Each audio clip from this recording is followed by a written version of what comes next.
기도하겠습니다. 하나님 감사합니다. 우리의 목소리로, 우리의 마음으로 주의 이름을 부르는 것을 너무나 기쁘게 들으시는 아버지, 우리의 입술이 오늘도 내일도 날마다 주를 찬양하게 하여 주옵소서. 우리의 삶이 주를 찬양하게 하여 주옵소서. 예수님 이름으로 기도드리옵나이다. 아멘. 아멘. 디모데후서 보겠습니다.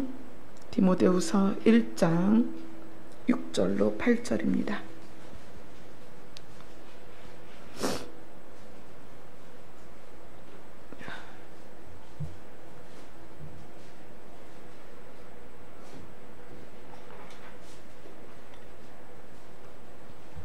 디모데후서 1장 6절로 8절 말씀 같이 읽겠습니다. 시작. 그러므로 내가 나의 안수함으로 내 속에 있는 하나님의 은사를 다시 불릴 듯하게 하기 위하여 너로 생각하게 하노니, 하나님이 우리에게 주신 것은 두려워하는 마음이 아니요 오직 능력과 사랑과 절제하는 마음이니, 그러므로 너는 내가 우리 주를 증언함과 또는 주를 위하여 갇힌 자 된 나를 부끄러워하지 말고 오직 하나님의 능력을 따라 복음과 함께 고난을 받으라. 아멘. 복음과 함께 고난을 받으라 라는 제목으로 디모데후서 말씀 계속 보도록 하겠습니다. 그러므로 라고 오늘 시작이 되죠. 그러므로는 뭘까요? 우리가 지난주에 나눈 말씀, 바울이 디모데를 생각했더니 디모데의 이미지가 있었다. 어떤 이미지? 성결한 양심으로 하나님께 감사하고, 그 다음에 디모데를 생각하면 그의 눈물이 생각이 났다. 그래서 정말 너를 보기를 원하고, 그리고 너를 보면 나에게 기쁨이 가득할 것이다. 그 다음에 디모데를 생각하면 그 속에 있는 거짓 없는 믿음을 기억했다. 그래서 바울이 디모데를 생각할 때 디모데의 이미지가 있었다라고 이야기를 했습니다. 그리고 그 믿음이 엄마에게서 그리고 외할머니에게서 물려받은 믿음이었다. 그러므로 그런 믿음의 가정에서 잘 자란 디모데를 어떻게 했어요? 안수를 했더니 너에게 하나님의 은사가 부어졌다. 이제 그것이 다시 일어났으면 좋겠다. 그래서 지금 두 가지 아주 중요한 이야기를 하고 있습니다. 내가 너에게 안수를 했다. 그랬더니 하나님의 은사가 부어졌다. 그럼 안수는 뭐고 은사는 뭔가? 이 부분에서 조금만 다루고 넘어가도록 하겠습니다.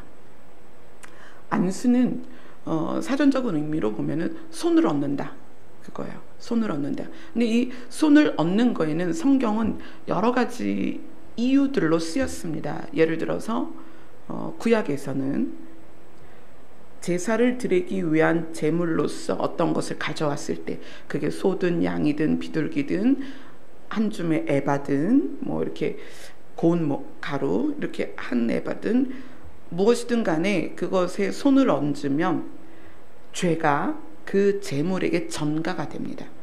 그러니까 전해진다는 의미예요. 그래서 그 제물을 각을 떠서 태웠을 때 내 죄가 사해진다.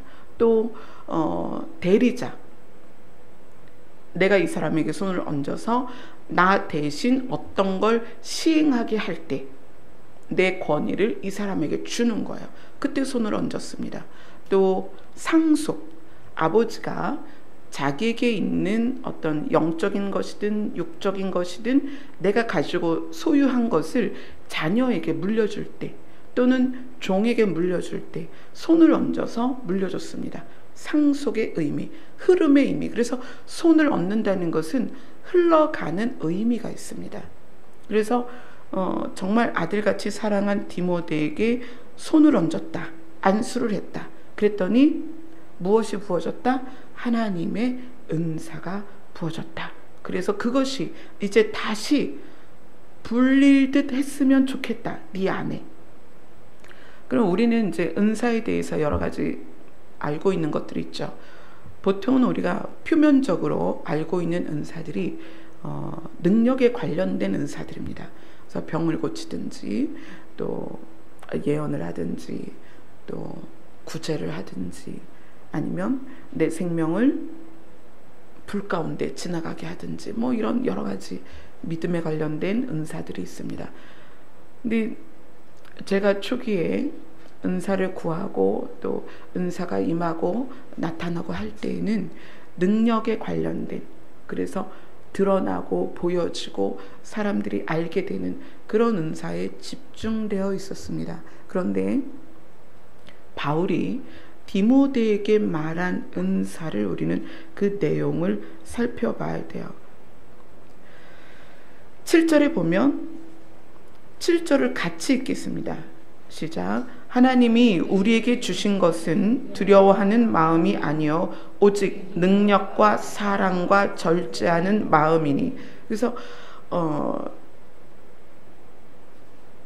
어머니와 외할머니에게 좋은 믿음을 유산으로 받아서 믿음 안에서 잘 자라서 이 디모데에게 형성되어 있는 건 청결한 양심, 또 거짓 없는 믿음이었습니다. 근데 그런 자에게 손을 얹어서 안수했을 때 은사가 임했는데 그 은사가 하나님의 은사가 다시 불릴 듯 했으면 좋겠다. 그리고 내용을 얘기하는데 뭐냐면 능력과 사랑과 절제하는 마음이다. 이렇게 얘기를 했어요. 근데 한국 교회가 처음에 초기에 은사가 자리 잡을 때 드러나는 은사들, 그러니까 병을 고치는 것에 사실 많이 치중이 돼 있었어요. 또 그것 때문에 사실 믿는 자들이 많이 모였었죠. 지금도 병 고치는 은사는 당연히 드러나고 있고 또 나타나야 합니다. 굉장히 중요한 거예요. 그런데 그것이 강조되어서 다른 부분이 함께 가지 못하니까 병이 드는 거예요. 육체의 병을 고쳤는데 심령의 병이 들어가는 거예요. 왜냐하면 오늘 말씀에 보면 능력과 사랑과 절제하는 마음, 요 세 가지가 하나님이 부으시는 은사입니다.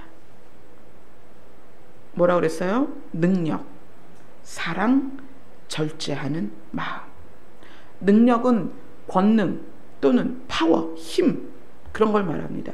그래서 결박을 끊어냅니다. 그 사람을 어둠 가운데서 건져내요. 그런 능력과 파워와 힘입니다. 그러다 보니까 질병에서 노임을 받고 막혔던 담이 무너집니다. 그런데 그 다음에 사랑과 절제 또는 건전한 생각, 근신하는 마음, 조심하고 신실한 그러한 우리의 마음이 함께 가지 않으니까 문제에서 노임을 받고 그 다음에 어떻게 가야 될지 모르는 거예요.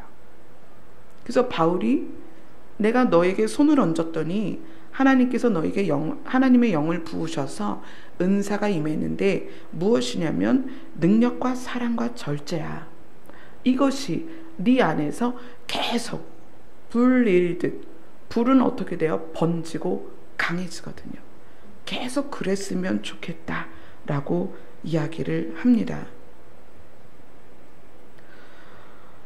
은사에 대해서 우리가 반드시 구해야 됩니다. 왜냐하면 그것이 하나님의 살아계심을 드러낼 수 있기 때문이에요. 그러나 이 은사에 그런 표면적으로 드러나는 은사만이 아니라 사랑과 절제하는 마음이 포함되어 있다는 것을 여러분 잊지 말아야 합니다. 그래서 은사를 받았을 사랑이 없다면 아직은 사용하면 안 돼요. 은사를 받았을 때 절제하는 마음이 없으면 아직은 사용하면 안 됩니다. 저희 남편 목사님이 20대 후반에 교회를 다니기 시작해서 20대 이제 군대에서 그 훈련을 피하려고 군에 있는 교회를 갔죠. 또 초코파이 주니까 그 군에 있는 교회를 갔다고 그래요. 제가 군대 갔다 온 남편하고 살다 보니까 군대 얘기를 참 많이 들어서 제가 어느 날 군대 갔다 온 느낌이 들어요. 저도 제대한 것 같고 저도 빡세게 막 훈련받은 느낌이, 그 군대에서 쓰는 용어들을 많이 알고 있습니다. 근데 군대에서 군종으로 또 활동을 한 거예요. 그거는 참 있을 수 없는 일인데, 세례도 안 받은 사람이 군대 가서 군종을 했다는 건 군대에서만 있을 수 있는 일이에요. 그리고 나와서 어영부영 하다가 누나가 다니는 교회를 갔습니다. 근데 그 교회에서 이런 이제 미션을 준 거예요. 한 달 후에 부흥회가 있다. 근데 그 부흥회 때 하나님께서 여러분들을 만나 주시도록 한 달 동안 기도를 해라, 그런 거예요. 그러니까 저희 남편이 교회는 다니는데 하나님을 만난 적은 없는 거야. 그러니까 궁금한 거예요. 하나님을 만나야 되겠다. 그래서 한 달 동안을 퇴근하는 길에 교회 와서 기도를 했대요. 하나님, 이번 부흥회 때 만나 주세요. 그리고 한 달을 준비해서 기도하고 부흥회에 참석을 해서 제일 앞에 앉아서, 여러분 그렇게 오래된 이야기는 한 25년 전에, 한 30년 전에 부흥회를 하면 북을 쳤어요. 혹시 부흥회 때 북 치는 걸 본 사람 손 들어보세요. 네, 저 세대인 거예요. 근데 사모님은 그거 봤어요? 그 내 세대가 아닌데 봤네.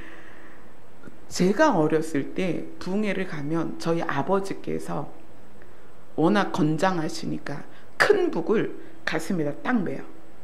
그리고 서서 양쪽에 북채를 들고 1시간을 북을 치셨어요. 얼마나 신나게 치시는지 몰라요. 옛날에는 뭐 드럼도 없고 피아노는 있었지만 그렇잖아요. 북이 사람들의 심령을 울렸어요. 근데 저희 남편이 북을 쳤대요. 북을 치고 통성기도가 들어갔는데, 예배 후에 통성기도가 들어갔는데, 통성기도가 딱 끝나고 눈을 떠서 보니까 어머니 한 분이 옆에 앉아서 이 아들을 눈물을 흘리며 쳐다보더래요. 다 가고. 근데 온몸의 분비물이 바닥에 다 나온 상태에서 거기서 구르고 기고 눕고 엎드리고 그러다가 이제 눈을 뜬 거예요.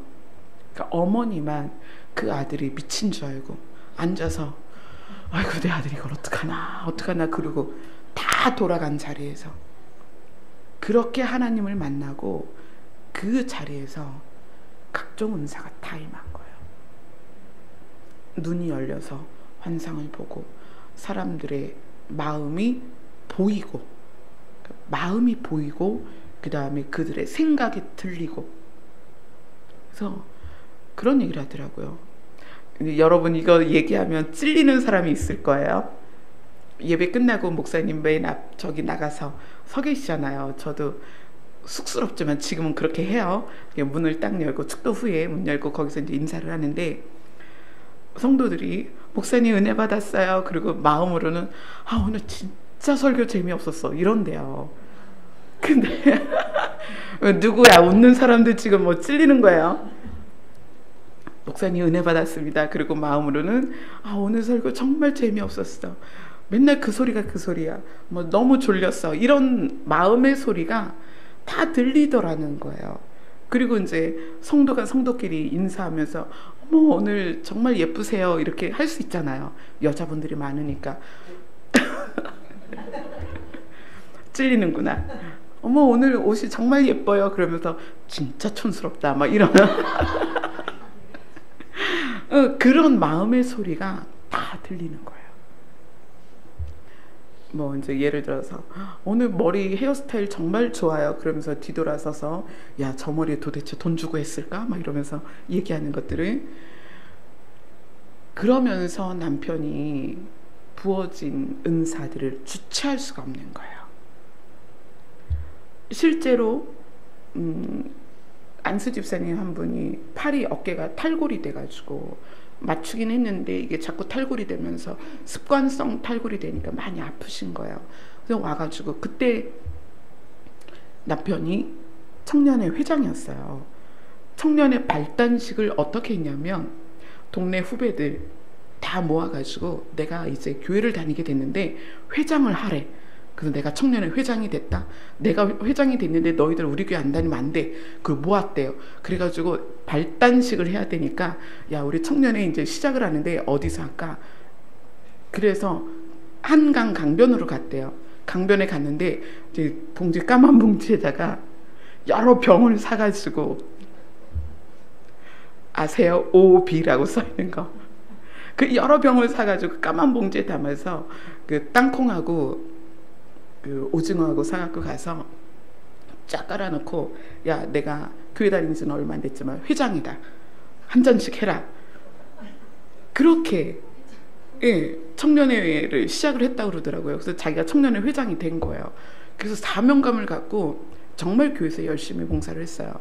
근데 그렇게 부흥회 때 은사를 받고 그 탈골된 안수 집사님 손을 얹고 기도를 했는데 그게 딱 맞춰지면서 통증이 사라진 거예요. 그게 소문이 나니까 청년회 회장이 은사를 받아서 막 병 고친대더라. 그 이제 사람들이 와서 기도를 받고 사실 막 그런 그 은사가 불릴 듯 할 때 저를 만난 거예요. 저는 그것만 본 거죠. 그 의미를 아시겠죠? 아 정말 신실하구나. 하나님께서 크게 쓰실 사람이다. 막 이러고 연애를 했는데 문제는 그렇게 들어온 은사에 의해서 보여지고 들려지는 것이 기존에 가지고 있는 마음으로 사용을 했다는 거예요. 자, 기존에 있는 마음이 뭐죠? 많은 상처가 그대로 있고 분노가 그대로 있고 원망이 그대로 있고. 그러니까 시아버지께서 공부를 많이 하신 분이에요. 그런데 일이 잘 안 풀려서 동기들은 다 뭐 이제 경찰도 되고 공무원도 되고 동기들은 그런데 저희 시아버지는 농사를 지으셨어요. 하우스에서 농사를 지으시고 그러면서 자녀들 안에 많이 배운 아버지가 자녀들을 안 가르치고 많이 배운 아버지가 자녀들 교육에 소홀했던 것이 자녀들에겐 분노로 왜 나를 안 가르쳐서 그렇게 분노로 나오는 거예요. 내가 조금만 배웠어도 내가 사회에서 이런 대우는 안 받을 텐데 그런 것들이 있었죠. 그래서 저희 남편도 굉장히 분노가 많고 억울하고 원망 그런 것들이 가득한 마음 상태에서 은사가 사용되는 거예요. 그러니까 어떻게 되겠어요? 이 사람의 마음을 들었습니다. 그러면 그것이 이해가 되고 그 사람을 품을 수 있어야 되는데 어떻게 되는 거예요? 비난을 하는 거예요. 그리고 이제 청년부 모임이 딱 생기면 야 내가 이번 주에 기도하다가 누구의 환상을 봤는데 이렇더라. 그 사람이 이런 죄를 졌더라. 그 사람이 마음으로 이런 생각을 갖고 있더라. 입으로는 이렇게 말하는데 마음을 이렇게 말하더라. 그래서 한 달, 두 달이 지나면서 교회 안에 분란이 일기 시작하는 거예요. 어떤 분란이죠? 비밀이 드러나고 상처가 드러나고 사람들 간에 그거 누가 얘기한 거야? 응? 도대체 누구야? 이러면서 많은 소란이 있기 시작했어요. 그때 이제 교회 목사님 사모님의 친정 어머니 권사님이 굉장히 기도를 많이 하시는 권사님이세요. 그 권사님이 저희 남편을 부른 거예요. 청년회장 이야기 좀 하자고. 그래서 청년회장을 불렀습니다. 두 분이서 이야기를 하는데 그런 이야기를 하시는 거예요. 청년회장의 보따리, 그러니까 하나님이 주신 은사는 굉장히 크다. 그 보따리가 굉장히 큰데 그 보따리 안에 뭐만 들어있냐면 자가 들어있는 거야. 자, 삼각자, 뭐 30cm자, 뭐 40cm 자, 온갖 종류의 자만 그 자루에 들어있는 거예요. 그리고 은사로서 이 사람을 품고 사랑하고 위로하는 게 아니라 그 은사의 보따리에서 뭘 꺼내냐면 자를 꺼내는 거예요. 그리고 어떻게 해요? 이 사람을 재는 거예요. 넌 10cm밖에 안 되냐? 넌 5cm밖에 안 되냐? 너는 3cm밖에 안 되냐? 이렇게. 뭐죠? 그 사람을 비난하고 비판하는 거예요. 그리고 그것을 마음에 품는 게 아니라 어떻게 사람들하고 공유를 해버리는 거죠. 그래서 저희 남편이 하나님 앞에 회개를 하고 거두어 달라고 기도를 한 거예요. 왜냐하면 보이고 들리니까 감당은 안 되고, 그래서 그것을 하나님께서 순식간에 거두셨어요. 그리고 그것이 나중에 목회를 하면서, 오랜 시간이 지나서 목회를 하면서 필요할 때 꺼내주셨어요. 그래서 제가 그 이야기를 남편에게 듣고 하나님 앞에 그렇게 기도를 했어요. 하나님, 저에게 은사가 필요하다면 필요한 순간에 쓸 수 있도록만 하세요. 그것이 늘 나에게 머물러서 마치 내가 어떤 큰 능력을 가진 자처럼 나를 생각하지 않도록, 그러니까 그 은사는 내가 아니라 상대를 위해서 필요할 때 쓰게 해주세요. 그렇게 기도를 했어요. 그래서 특별하게 그러한 순간에 누가 상담을 왔을 때 그것이 가동이 돼요. 은사가. 그래서 그 사람의 비밀을 알게 하시고, 상처를 알게 하시고, 생각을 알게 하시고, 마음을 알게 하세요.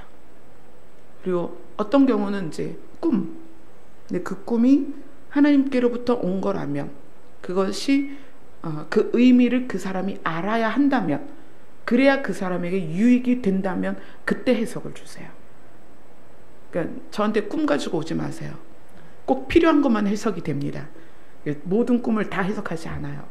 그러니까 은사는 그렇게 하나님이 우리에게 값없이 주시지만 누구를 위해서? 상대를 위해서 사용되어져야 합니다. 근데 그러기 위해서 뭐가 함께 가야 되느냐? 오늘 바울이 말한 것처럼 사랑과 절제하는 마음이에요. 반드시 능력은 이 세 가지가 함께 됐을 때 진짜 능력이 되는 거예요. 어떤 능력? 상대를 살리는 능력. 자, 안수와 은사, 이것이 안 믿는 세계에서는 어떻게 사용이 되냐면 무당이 점치는 거로. 그래서 무당이 자기들의 신, 귀신, 우리는 하나님께, 그렇죠? 그들은 귀신에게 받아서 사용을 합니다. 그런데 우리랑 어떤 부분이 또 다르냐면 성도는 하나님과 1대1의 관계가 있습니다. 1대1의 관계가 있어요. 여러분 다 하나님과 1대1의 관계가 있습니다. 그래서 안수나 은사는 1대1의 관계를 갖고 있는 성도가 하나님과 더 친밀해지도록 돕는 도구예요. 잘 기억하세요. 여러분들이 어디에서 안수를 받아야 한다던가 또는 여러분이 은사를 구한다면 이것은 내가 하나님과 더 친밀하기 위한 도구입니다. 또 내가 은사를 받는다면 상대방이 하나님과 더 친밀해지도록 돕는 도구입니다. 그런데 안 믿는 자들이 점치러 많이 가잖아요. 교회 다니는 분들도 점치러 가더라고요. 그러면 안 됩니다. 점치러 가면 거기에 점을 치는 자는 귀신의 의지에서 점을 칩니다. 근데 점을 치러 간 사람이, 잘 들으세요, 점치러 간 사람이 귀신과 친해지느냐? 아니요, 그렇지 않습니다. 누구를 의지하죠? 계속 점쟁이를 의지합니다. 그래서 어떻게 해요? 점쟁이가 그 사람을 휘둘러요. 나중엔 뭐 구슬 뭐 1000만원짜리를 해라, 뭐 500짜리를 해라, 뭐 5000짜리를 해라, 그 사람 완전히 가산이 탕진이 됩니다. 세상 사람들이 점을 치러 가는 건 점치는 자에게 의존되는 거예요. 그들은 점을 치러 가서 그들의 신, 귀신과 절대 친해지지 않습니다. 근데 교회에서 우리 성도는 은사를 받거나 안수를 받거나 개인이 하나님과 친밀해지기 위한 도구입니다. 그래서 여기에 계신 분들이 안수를 받되 그 안수를 통하여 안수하는 사람에게 귀속되는, 그 사람에게 묶여버리는 그런 일이 생기면 절대 안 됩니다. 그건 잘못된 안수예요.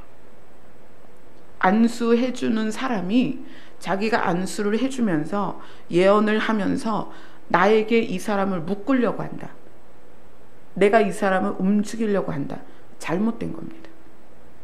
안수는 안수 받는 사람이 하나님과 더 가까워지도록 돕는 거예요. 은사는 은사를 받은 사람이 나를 위해서 쓰는 게 아니라 그것을 행함으로 해서 상대가 하나님께 가까워지도록, 그분께 더 깊이 들어가도록 돕는 것이 은사입니다. 한번 볼까요? 사도행전으로 갑니다.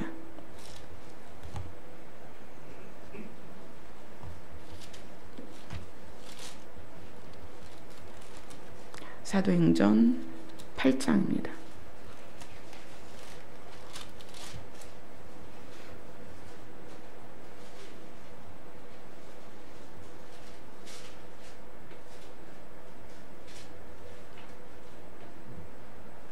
자, 8장 14절부터 24절까지 같이 읽겠습니다. 시작. 예루살렘에 있는 사도들이 사마리아도 하나님의 말씀을 받았다함을 듣고 베드로와 요한을 보내매 그들이 내려가서 그들을 위하여 성령 받기를 기도하니 이는 아직 한 사람에게도 성령 내리진 일이 없고 오직 주 예수의 이름으로 세례만 받을 뿐이더라. 이에 두 사도가 그들에게 안수함에 성령을 받는지라. 시몬이 사도들의 안수로 성령 받는 것을 보고 돈을 들여 이르되 이 권능을 내게도 주어 누구든지 내가 안수하는 사람은 성령을 받게 하여 주소서 하니 베드로가 이르되 내가 하나님의 선물을 돈 주고 살 줄로 생각하였으니 내 은과 내가 함께 망할지어다. 하나님 앞에서 내 마음이 바르지 못하니 이 도에는 내가 관계도 없고 분깃될 것도 없느니라. 그러므로 너는 너의 이 악함을 회개하고 주께 기도하라. 혹 마음에 품은 것을 사하여 주시리라. 내가 보니 너는 악독이 가득하며 불의에 매인 바 되었도다. 시몬이 대답하여 이르되 나를 위하여 주께 기도하여 말한 것이 하나도 내게 임하지 않게 하소서 하니라. 시몬이라는 사람은 마술사였습니다. 그러니까 마술이라는 것이 배워서도 할 수 있지만 귀신 들려서 할 수도 있습니다.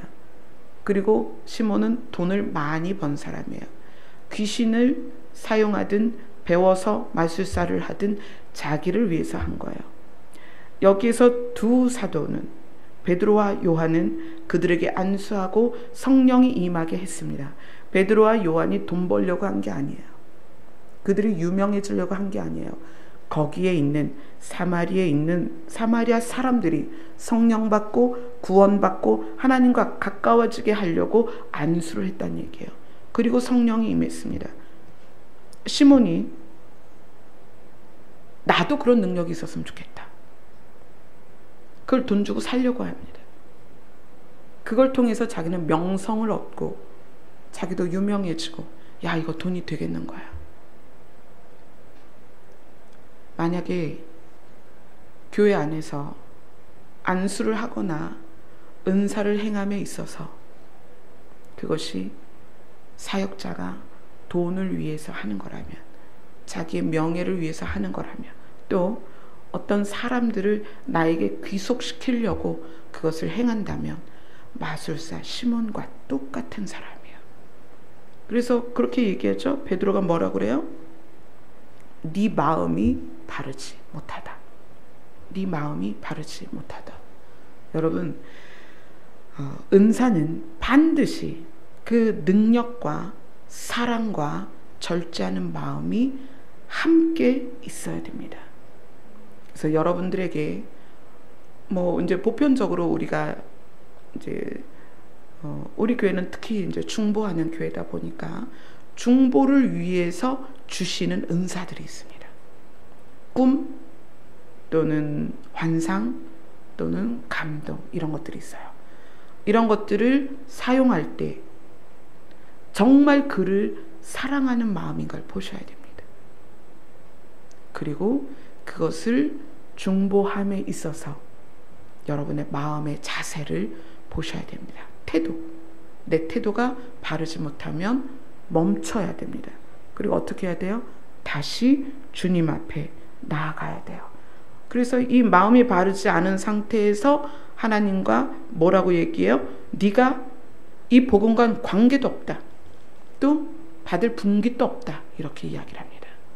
굉장히 중요한 얘기예요. 우리 교회가 앞으로 하나님께서 방주와 같은 교회로 사용하신다면, 또 신부들이 모이는 교회로 사용하신다면, 또 여러분 각자를 신부로 세우신다면, 이 부분에 있어서 여러분이 하나님께로부터 능력과 사랑과 또 절제하는 마음, 이것이 늘 부어지고, 오늘 바울이 디모데에게 말한 것처럼 불릴 듯, 그런 상태가 우리 안에 불릴 듯, 불이 타오르듯 있어야 된다는 얘기예요. 그래서 그것을 계속 점검을 해야 된다, 그렇게 말하고 이제 마무리는 이런 내용입니다.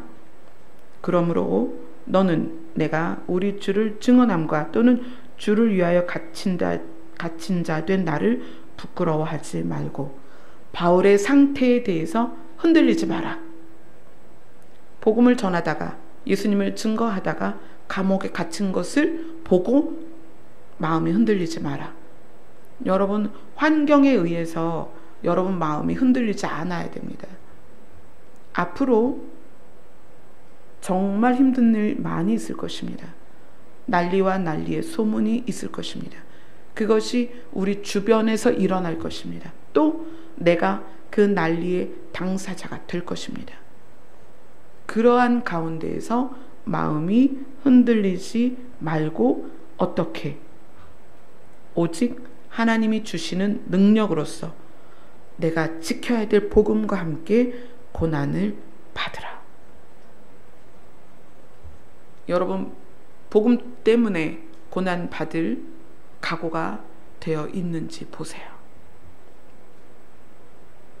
앞으로 교회가 복음을 제대로 전하지 못하게 될 것입니다. 저 어느 날 저 문 열리고 경찰들이 들이닥쳐서 저 잡아갈 수도 있습니다. 앞으로 많은 상황들이 그렇게 될 거예요.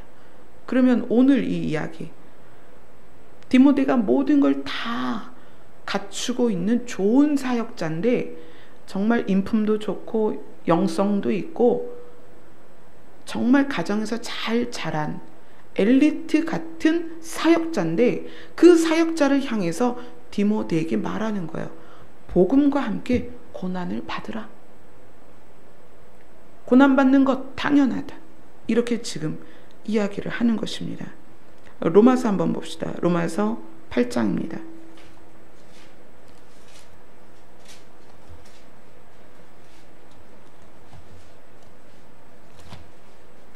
로마서 8장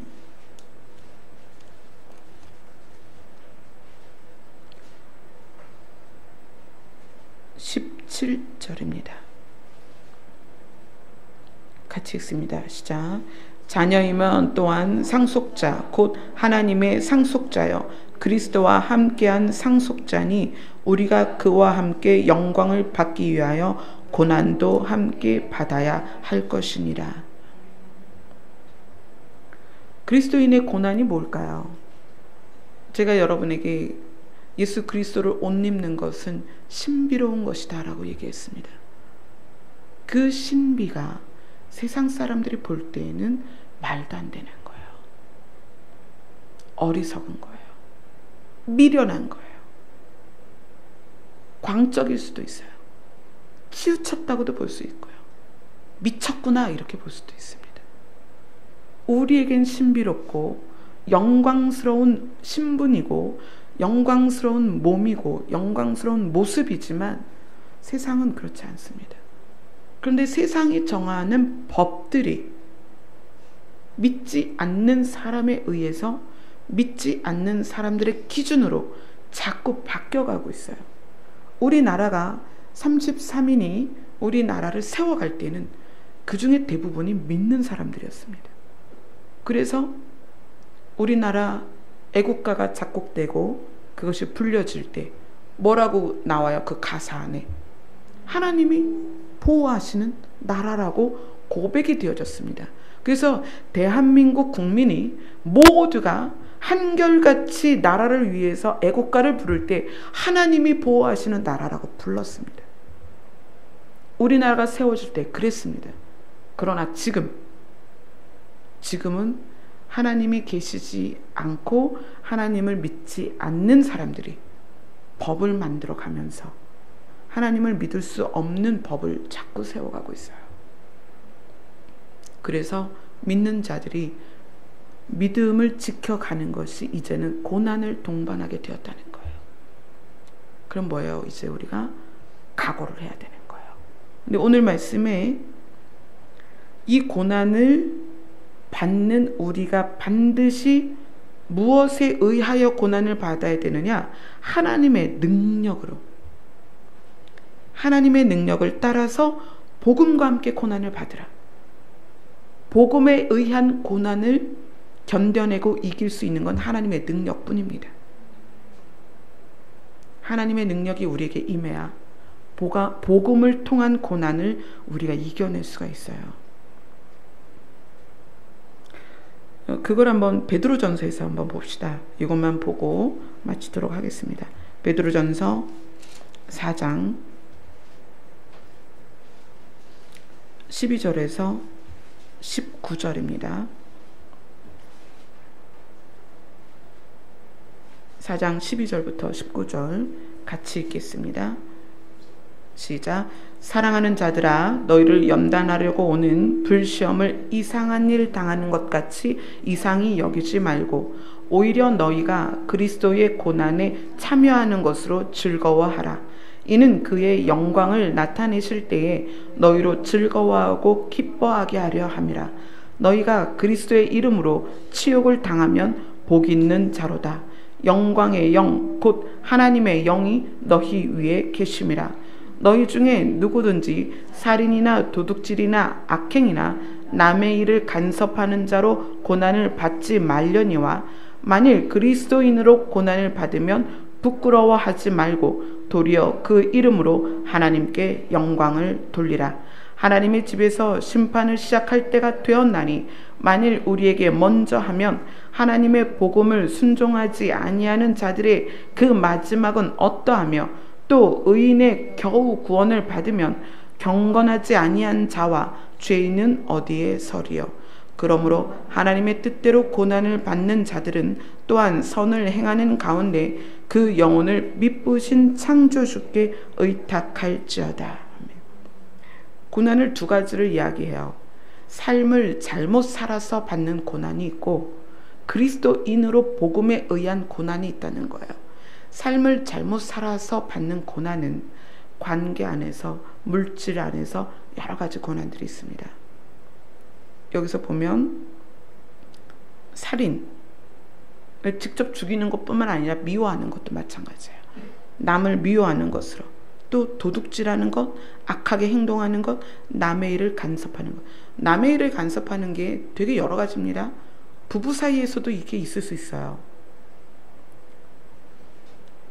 배우자의 영역을 침범해서 배우자의 권리까지 제한하는 것. 이거 남의 일에 간섭하는 겁니다. 잘 생각하세요. 배우자의 권리가 있습니다. 그 사람이 가지고 있는 권리를 침해하고 그것을 내가 쥐고 허락하지 않는 것. 이것도 남의 일에 간섭하는 것. 또 부모가 자녀의 권리를 침해하고 자녀를 내 맘대로 하는 것.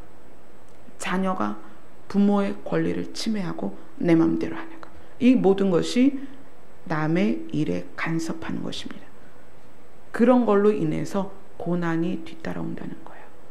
근데 그런 거 말고 그리스도인으로 고난을 받으면 부끄러워하지 말아라. 하나님께 영광을 돌려라. 그런데 그리스도인으로 고난을 받을 때 반드시 해야 될 게 있습니다. 뭐냐면 마지막 19절에 이렇게 얘기해요. 그 영혼을 미쁘신 창조주께 의탁할지어다. 믿을 만한 하나님께서 우리를 반드시 지키실 것이니까 고난 가운데 있더라도 하나님을 의지하라는 얘기예요. 하나님의 뜻대로 고난을 받는 자들, 믿음을 지키기 위해서 고난을 받는 자들은 자기의 영혼을 믿을 만한 창조주에게 의탁하라는 거예요. 그래서 그것을 오늘 본문은 하나님의 능력을 의지하라는 거예요. 하나님의 능력을 따라서 고난, 예수 그리스도의 복음에 의한 고난을 당해라. 당당하게 이야기합니다. 고난을 받으라. 괜찮다는 거예요. 하나님이 너희를 지키신다는 거예요. 그분은 믿을 만한 분이다. 그분은 창조주다. 너희를 반드시 구원할 것이고 지키실 것이고 보호할 것이다. 그 얘기는 고난을 당하지 않는다는 게 아닙니다. 고난 가운데서 지키신다는 거예요. 고난 자체가 우리가 다 싫은 거죠. 그러나 고난 가운데서 우리를 지키신다는 거예요. 그리고 영혼을 미쁘신 창조주께 의탁하라는 것은 육으로 고난을 당해도 우리의 영혼을 하나님께서 책임지신다는 거예요. 하나님의 나라에서. 저는 여러분들이 각오를 좀 단단히 하셨으면 좋겠습니다. 주에 오실 때가 가깝다라고 세상 사람들조차 말세라고 이야기합니다. 말세가 주는 환타지 뭐죠? 문명, 기계, 인터넷, IT가 발달해서 사람들은 다 편해질 거라고 생각합니다. 그러나 우리가 마지막 때로 갈수록 예수님께서 성경에 말씀하신 그 모든 일들이 이제 일어날 거예요. 더 많이 일어날 것입니다. 주변에서 보게 될 것이고, 제가 말씀드렸죠? 여러분이 통곡하는 당사자가 될 것입니다. 그러할지라도 그러한 가운데서 미쁘신 하나님께 영혼을 의탁하라는 거예요. 하나님께서 여러분을 구원하실 것입니다. 구하실 것입니다. 여러분 고난받는 거 당연한 것입니다. 각오하세요. 물질적인 어려움뿐만 아니라 생명을 걸어야 될 때가 오고 있습니다. 각오하세요. 지금 우리가 몇 평 집에서 사는가, 월 수입이 얼만가, 차가 몇 cc인가, 우리 아이가 어느 대학 갔는가, 이런 게 중요한 때가 아니에요. 우리가 생명을 걸고 예수 그리스도의 이름을 불러야 할 때가 오고 있다는 얘기예요. 각오하세요. 지금 우리 주일학교 아이들이 지저스아미 캠프에서 회개하고 통곡하고 눈물을 뿌려가며 울며 기도하고 있습니다. 그들이 하나님의 군대가 되어서 돌아올 것입니다. 그들뿐만 아니라 여러분들, 군대가 뭐예요? 목숨 거는 것입니다. 복음을 위해서 목숨을 걸으세요. 바울이 얘기합니다. 고난을 받으라. 고난을 피하라가 아닙니다. 고난을 받으라. 각오 단단히 하세요. 어느 날 우리 교회 문이 폐쇄될 수 있습니다. 그러면 어떻게 하시겠어요? 여러분이 있는 자리에서 생명 걸고 아버지의 이름을 부르셔야 합니다. 제가 잡혀가서 바울처럼 내가 복음을 전하는 것과 내가 감옥에 간 것으로 너는 마음이 흔들리지 말라고 말하는 바울의 고백처럼 제가 여러분에게 그렇게 편지를 띄울 수 있습니다. 여러분 그래도 마음이 흔들리지 않고 여러분의 입술이 예수 그리스도의 이름을, 아버지의 이름을 부를 수 있어야 합니다. 그리고 여러분의 영혼을 아버지의 나라까지 인도하실 미쁘신 하나님께 여러분의 영혼을 의탁하세요. 하나님께서 반드시 고난 가운데서 여러분을 지키실 것입니다. 아멘. 기도하겠습니다. 아버지, 세대는 날로 악해지고 있습니다. 악해진다는 것은 하나님과 점점 분리되고 있다는 것입니다. 이 하나님과 분리된 세대에서 우리가 예수 그리스도의 이름을, 아버지의 이름을 부를 수 있는 담대함을 허락하여 주시옵소서. 예수님 이름으로 기도드리옵나이다. 아멘.